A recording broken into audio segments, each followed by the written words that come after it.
So I watched Descendants, The Rise of Red on Disney Plus. It just came out today. Okay, so the movie starts with Uma filling us in on what's happened since the third movie.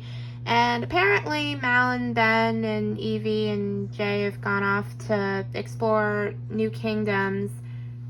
And so I guess Uma has been left in control of Auradon, and now the fairy godmother is going to run the university or something. Oh, and the pirates are back, and I started wondering where Gil and Harry. So they sort of bring up Carlos in this movie, and I'm not going to say any more than that. Okay, so the real story begins when apparently the Queen of Hearts is crazy and Wonderland has been sealed off from the rest of the Magic Kingdoms.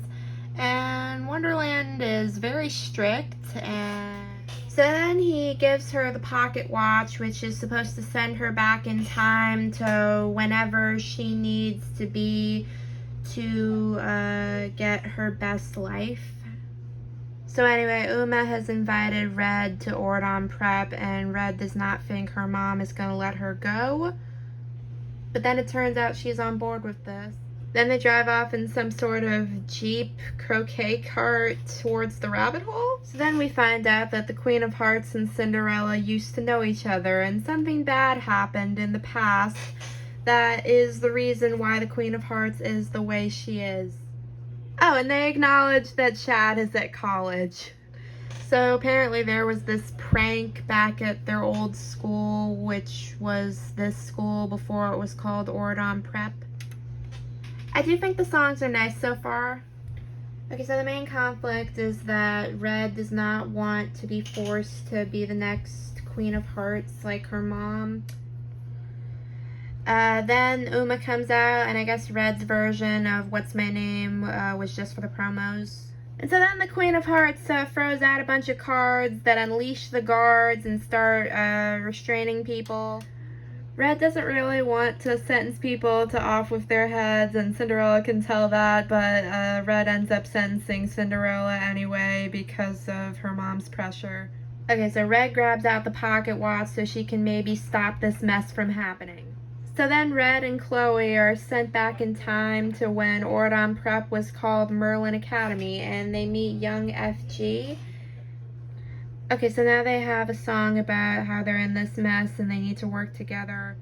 And then they meet Merlin, and he does seemingly just let them into the school without paperwork. So then they meet their parents in class, and it turns out that the Queen of Hearts, Bridget, is the exact opposite of how she is now. And Chloe can't understand how her mom used to hate royals.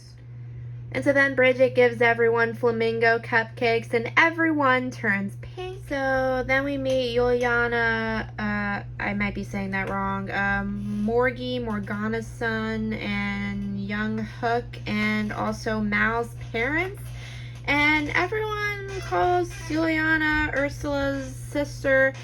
And you know, Ursula had a sister in The Little Mermaid 2 named Morgana, but I guess that would be confusing if they had Morgana, Ursula's sister, and also Morgana's son. I still think this is one of, well, maybe like the 8th weirdest hairstyle I've ever seen. Actually, okay, warning if you have arachnophobia.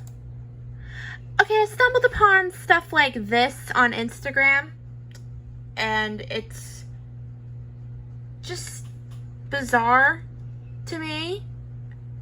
But you know what? So then Yulana starts turning pink, and then she turns into a flamingo. I was told that this was Rapunzel, and she's just in this one scene, and she's laughing at the situation. I don't know if she's getting a doll. I haven't seen anything about that. Then she falls into the water and turns back to normal using Wizards of Waverly Place logic. So then Ella meets Prince Charming, and it seems like he might want to go to the dance with her.